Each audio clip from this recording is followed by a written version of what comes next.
é uma fase de crescimento, porque lá na frente, quando você for abençoado, você está preparado. Não tem como Jesus te abençoar você despreparado. Não tem como. E Ele permite chegar aos julgamentos da nossa vida. Ele permite a todos os momentos, assim como foi com Daniel. Daniel, da mesma forma que José, não tinha falhas. Onde ele passava, ele tinha um brilho também. E o povo se levantou contra ele. O povo se levantou, porque ele foi escolhido entre 120 e entre mais 2. Ele era, Davi escolheu ele como, vamos dizer, o melhor. Ele era o separado escolhido para dirigir tudo. Mas o povo não, assim como foi o José, não consegue, não suporta isso. É muito fácil as pessoas chorarem com os que choram, mas sorrirem com os que se alegram é muito difícil, meus irmãos. É muito difícil as pessoas verem o que Deus está fazendo na sua vida. Você olhar para trás assim e olhar de onde que Deus te tirou e aonde que você está hoje. Começa a refletir. Não foi por à toa, não foi pelos seus braços, não foi pelas suas forças, pela sua inteligência. Foi Deus. Você passou por muitas situações, muitas. Teve um momento que você pensou em parar, mas Deus não permitiu. Porque Ele permitiu você passar por aquela situação, permitiu você passar por aquela prova. E quando você terminou aquela prova, veio outra. Aleluia. Glória a Deus, porque Deus sabia que você era capaz. Teve uma vez que, pouco tempo atrás, eu trouxe um amigo meu lá do ministério, nós estávamos no Ministério Amós, o Rogério Brito, mendigo. Está me chamando muita atenção, pastor. Ele fez um trabalho de mendigo lá, e eu sou muito amigo dele, nós fizemos esse trabalho muitas vezes juntos. E eu já sabia como era todo o processo, eu sempre que fazia, juntamente com ele. Nesse dia ele chegou, quem não sabe, ele chega vestido de mendigo, entra na igreja, começa a dar trabalho e atrapalhar o culto. E eu, como um diácono, sempre pego ele, tento tirar e tal. E nesse dia, eu peguei ele, ele já tinha combinado, eu pego mais forte, empurra, né? E eu comecei a fazer dessa forma. Meus irmãos, depois que terminou todo o trabalho dele, chegou várias pessoas em mim. Uns me falando que ia me bater, outros falando que ia sair da igreja. Onde já se viu, eu já era pastor, né? Onde já se viu um pastor fazer aquilo com um mendigo. Então levantaram sobre mim muitos julgamentos. Muitos julgamentos. Mas o que é o principal disso? Não é levantar o julgamento, mas o que? A pessoa esquecer tudo que eu já fui. Todos os anos que eu passei ali, ninguém nunca viu eu fazer isso. O dia que eu fiz, preferiram me julgar do que perguntar o que estava acontecendo. Ninguém chegou em mim e perguntou o que estava acontecendo. Simplesmente me apontaram e me julgaram. Poderia muito bem aquele mendigo estar chegando até o altar para brigar, fazer qualquer coisa, assaltar, matar alguém. Ninguém se preocupou com isso. O cara chegou lá a primeira vez e todos abraçaram a causa dele. Mas eu estava lá há muito tempo. Nunca desviei para a direita nem para a esquerda. Nunca deixei nada que me acusasse. Mas nesse dia eu preferi me acusar do que acusar um estranho. E muitas das vezes nós damos ouvido a um estranho, esquecemos de dar ouvido para a voz de Deus. Muitas das vezes Deus tem nos chamado a atenção e nós não damos ouvido para Deus. E chega um qualquer que a gente não conhece, não sabe de onde veio, a gente abraça o cara e faz conforme ele tem dito para nós, nos orientar. E esquecemos do nosso Deus Todo-Poderoso. E esse julgamento tem atrapalhado muito a nossa vida, porque não só as pessoas nos julgam, mas nós também levantamos julgamentos sobre as pessoas. Nós não somos juízes, meus irmãos. Nós não somos juízes.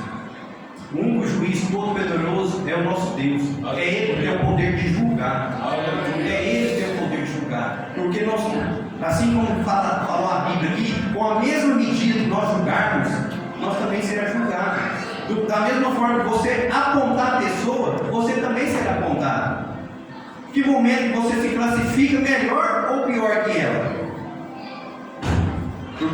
primeira coisa, até mesmo quando você for julgar uma pessoa, você tem que olhar para si mesmo. Como que eu estou? Como que eu estou? Estou a ponto de julgar? Eu tenho autoridade para julgar? Eu sei o que se passa na vida dela para julgar? Na vida dele? Porque os maiores julgamentos que acontecem hoje, principalmente economicamente, né? Se a pessoa está rica, está roubando. Se a pessoa está pobre, está em pecado. Então, mas ninguém chega lá para saber o que está acontecendo. Ou por que você está passando por essa situação?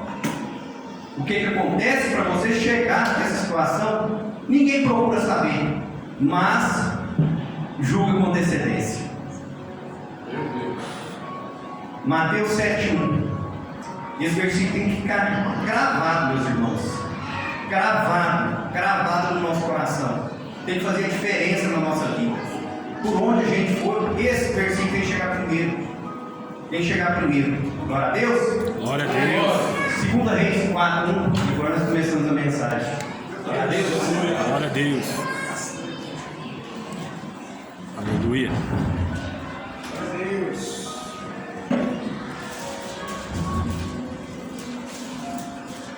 Segunda Reis, capítulo 4, e o verso 1.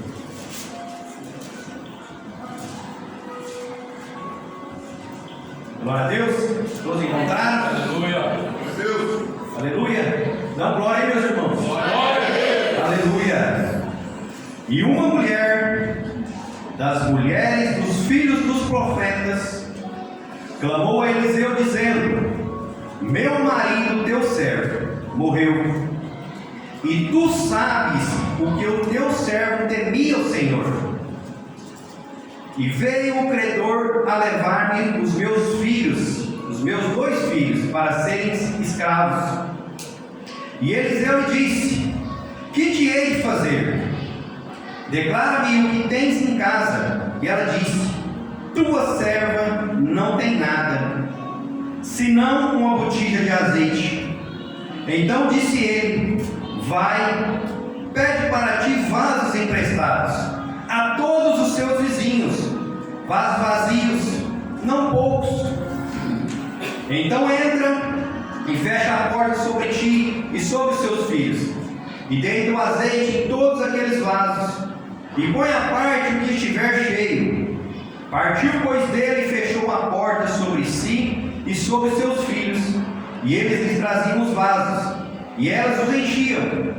E sucedeu que, cheios que foram os vasos, disse a seu filho: trazei-me ainda um vaso.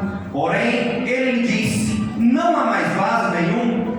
Então o azeite parou. Então veio ela e o fez saber ao homem de Deus, e disse-lhe: vai, vende o azeite e paga a tua dívida, e tu e seus filhos vivem do resto.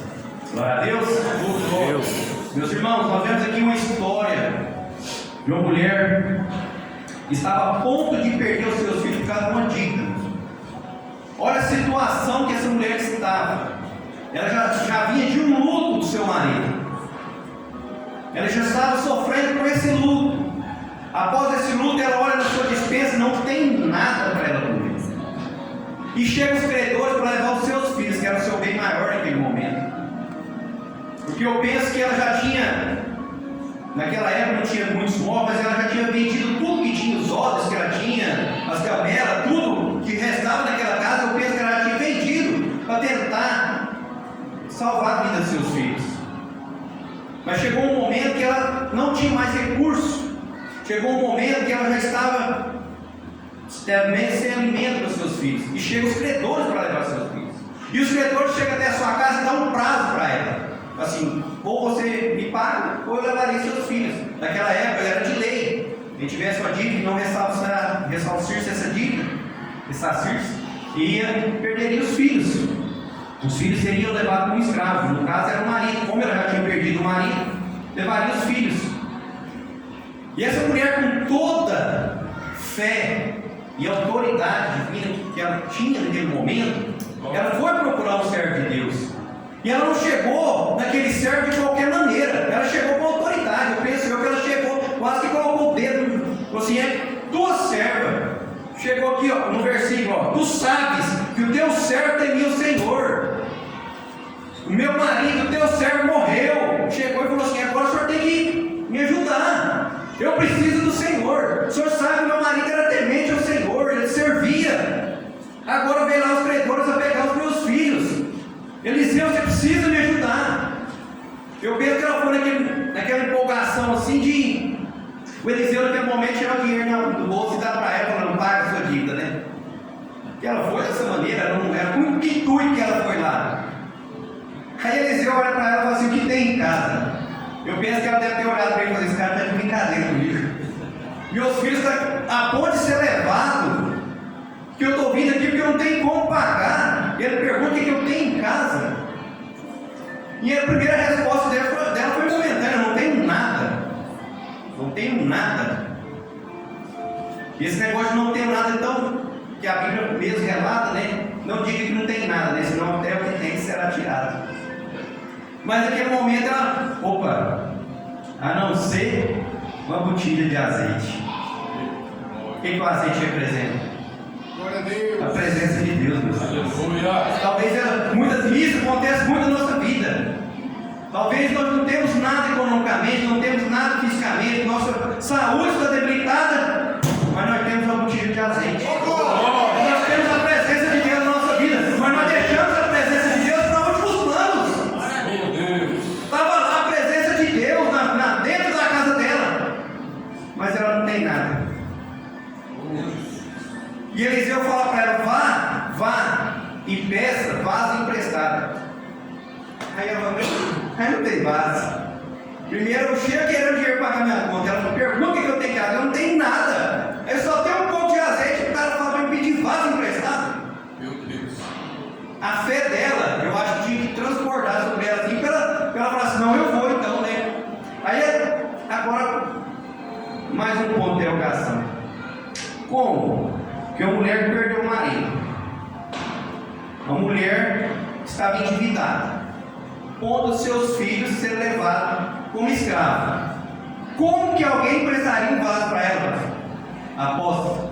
Como? Chega na nossa vida aqui, ó, gente. Na nossa vida, se você tem uma pessoa ali que está numa situação precária, o povo começa o pré-julgamento, e que lá não paga, isso vai, espera uma pessoa dessa pedir vaso emprestado, quem que vai emprestar? Eu não vou emprestar, essa mulher está devendo, não paga, essa mulher vai sumir com meu vaso, eu não sei o quê. Aí tem os caridosos: não, eu vou emprestar. Pega aquele vaso amassado lá, empresta. Pega aquele quebrado, empresta. Pega aquele furado. Aquele lá, eu ia plantar cebolinha nele, aquele lá pode emprestar para ela. Meu Deus. Mas só que eles esqueceram que dentro da casa dela estava o oleiro. O que pega vaso quebrado e arruma. Pega vaso quebrado e faz de novo. O que pega vaso furado e faz de novo. Ele estava lá presente. Ele estava presente, o oleiro. Então ela podia pegar vaso quebrado, amassar, ter torcido que o oleiro estava lá. Aleluia. E ela pega os vasos, pega mais, entra para dentro de casa. Pega os vasos, entrou para dentro de casa. Agora, outro ato de fé, pastor. Pega a botija de azeite, entra os vasos. Tinha uma botija de azeite terminando, o pastor virou. Não tinha nada. Eu penso que todo momento dela assim, era um momento de certeza. Ou vai, não volta. Só conseguiu os vasos certo, aconteceu alguma coisa que eu vou vender esses vasos, vai acontecer algo, ele vai encher esse vaso de dinheiro. Não, pega o azeite e espera dentro do vaso. Tem que ter muita fé, meus irmãos. Tem que ter muita fé.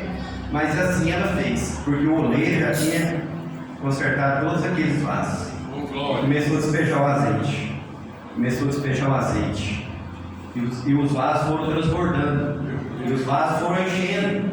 E encheu todos aqueles vasos. Aí ela foi até Eliseu, né? Até com ele. Mas e agora? O que eu faço com isso? Ela falou: vá, vende, paga a sua dívida e vive do resto. Glória a Deus. Mas, meus irmãos, onde eu quero chegar com essa mensagem? No julgamento. Mateus 7:1. Mas todos julgaram essa mulher. Essa mulher estava num momento difícil da vida dela. Quantos julgamentos não chegaram até essa mulher? Quantos apontamentos? Ah, essa mulher não paga ninguém. Essa mulher tem endividado, o filho dela vai ser levado. Mas por quê? Alguém chegou lá, pelo menos perguntou por que ela estava naquela situação? Alguém chegou lá e pelo menos tentou levar algum recurso, tentou ajudar de alguma forma? Não teve. E essa mulher estava passando por algo que não foi uma dívida que ela fez, não foi algo que ela cometeu. Ela está sendo julgada, sendo que ela era inocente. E por quê? Quem que fez essa dívida? O marido dela. Aí você pergunta, quem que era o marido dela? Você não quer saber? Não quer saber não, glória a Deus. Quem é o marido? 1 Reis 18. Não relata aqui ele com o marido dela, mas só que os maiores historiadores, Flávio José, que era o historiador mais próximo do tempo de Jesus, relata quem era o marido dela. 1 Reis 18.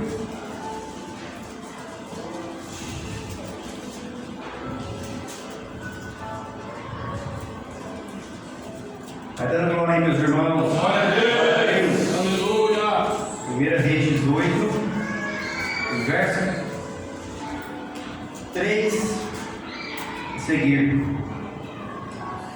E Acabe chamou Obadias, o mordomo.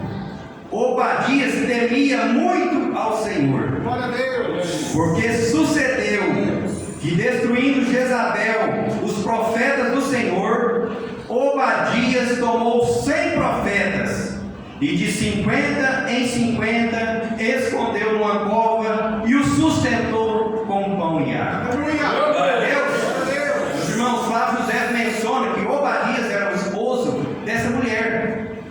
Aí você pega o contexto lá atrás e vê o que Obadias fez. Obadias era o mordomo do rei Acabe. O mordomo naquela época, meus irmãos, é o cara que tinha acesso ao quarto do rei, é o cara que servia a mesa do rei, é o cara que pegava as vestimentas do rei. Ele tinha todo o acesso dentro da casa do rei, era um homem de confiança, era o braço direito do rei. E quando o rei Acabe em Jezabel manda matar todos os profetas, Obadias vai e pega 50 profetas, esconde uma caverna, e mais 50 profetas em outra caverna. 100 profetas no total. E começa a cuidar desses homens a pão e água. Durante 3 anos. Agora você imagina, meus irmãos. Por 3 anos, um homem cuidando de 100. Café da manhã, almoço, café da tarde, janta. Vamos falar que é só em pão, 300 pão por dia. Meu Deus. A R$1, 9.000 por mês. Poderia ser o braço direito do rei. E não consegue. Não consegue. E por esse motivo, ele veio contraindo dívidas. E os historiadores falam que um dos principais, vamos falar assim, agiota, que emprestou dinheiro para ele, era o filho do rei Acabe. Então, meus irmãos, ele chegou na situação que ele não conseguia mais pagar as dívidas dele, porque o dinheiro dele não dava para sustentar aquele povo. Ele foi pegando dinheiro emprestado, e não conseguia, mas o propósito dele era cuidar daqueles 100 homens. E por 3 anos ele cuidou deles. Por 3 anos ele cuidou. Mas eu te pergunto, ele fez a coisa certa? Eu te pergunto, ele fez a coisa certa? Ele fez a coisa certa? A palavra do Senhor fala assim que primeiro Deus, depois a esposa, depois os filhos. E Obadias deixou seus filhos e sua esposa perecendo para fazer papel de Deus na vida dos outros. E quantas vezes nós não deixamos o nosso perecer para querer fazer papel de Deus na vida dos outros? Meu Deus. Você acha que seria necessário Obadias cuidar desses profetas? Deus escondeu Elias numa caverna e cuidou deles com carne, pôs água, pôs tudo. Você acha que Deus deixaria os 100 profetas perecer? Aí chega o Obadias, o valentão, brabão, vou cuidar dos 100, deixando sua casa perecer, deixando sua esposa com dificuldades, com dívida, e seus filhos a ponto de ser escravos. Obadias fez a coisa certa? Não. Ele pode. Aí começou o julgamento na vida de quem? Da esposa. Ele foi o relato dele que foi muito lindo, né? Pra gente ver. O cara foi, né? Não, vou pegar 100 profetas, vou guardar e cuidar. Errado? Não. Desde que você não deixe sua casa perecer. Glória. Desde que você não abandone o seu lar para cuidar do lar dos outros. Desde que você não deixe a sua esposa para cuidar da vida dos outros. Quantos momentos que acontece na nossa vida que a gente faz ato na vida das pessoas, e esse ato toda vez envolve o dinheiro. Muitas das vezes nós estamos tudo tranquilo, vamos dizer assim. Chega uma pessoa, a gente vai juntar, deixamos de casa perecer. Aí quando chega a esposa, que geralmente é dessa forma, a esposa pede algo para o marido nega. Os filhos pedem algo, nega. Mas os lá de fora, o esposo está ajudando. Meu Deus. Fazendo papel de Deus na vida das pessoas. Nós somos filhos. Nós somos filhos. O papel maioral de cuidar de cada um de nós é de Deus. Ele fala que os passarinhos não plantam, não colhem, e ele não deixou nenhum morrer de fome. Nenhum morrer de fome. Glória a Deus. Então a mensagem de hoje também vem te dizer para você: não queira fazer papel de Deus na vida das pessoas. Não toma decisões sem antes consultar a Deus. Porque os julgamentos depois vão vir sobre essas pessoas. Eu penso que ela não tinha nenhum motivo para passar por todas essas situações. Nenhum motivo. Mas passou por irresponsabilidade do marido.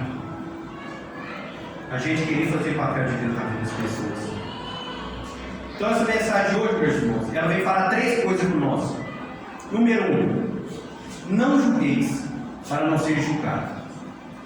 Número 2, não deixe que o azeite da botija acabe na sua casa, para que os credores não levem seus filhos. Não deixe a presença de Deus sair da sua casa. Não deixe que a presença de Deus saia da sua casa, porque não leve seus filhos. O que são seus filhos? É só fisicamente eles não. É sua saúde. É sua vida econômica. Os credores querem levar isso da nossa casa. É nossa dignidade.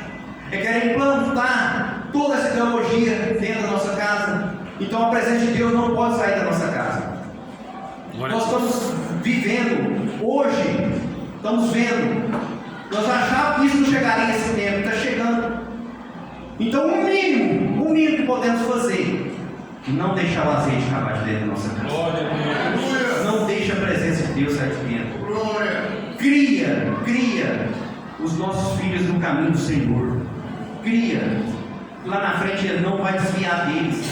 Vai ser plantado, eles podem vir com ideologia, eles podem vir com o que eles quiserem. Nossos filhos não desviarão dos caminhos do Senhor. Glória a Deus. Eu profetizo na vida do meu filho, eu profetizo na vida dos filhos de vocês, que eles serão a bênção do Senhor. Que eles não vão participar dessa ideologia. Deus vai blindar os nossos filhos, Deus vai colocar a sua poderosa mão sobre eles e vai guardar. Eles não desviarão nem para a direita nem para a esquerda. O foco deles serão sempre Jesus Cristo. Glória a Deus. Mas para que isso aconteça, não deixe que a presença de Deus saia da sua casa. Não deixe.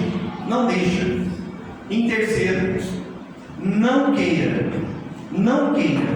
fazer papel de Deus na vida das pessoas. Não queira. Não que você não pode ajudar as pessoas. Não que você não possa fazer nada pelas pessoas. Claro que podemos. Somos todos irmãos, estamos aqui para ajudar uns aos outros. Mas faça com consciência. Com consciência. Não tire do seu lar, não tire o cobertor da sua casa para aquecer outras pessoas. Não tire, a não ser que você tenha dois. Oh, glória. A não ser que você tenha dois. Glória a Deus. Glória a Deus. Coloque de pé em nome de Jesus. Oh, Vamos orar. glória. Deus. Chamar um pouco de louvor.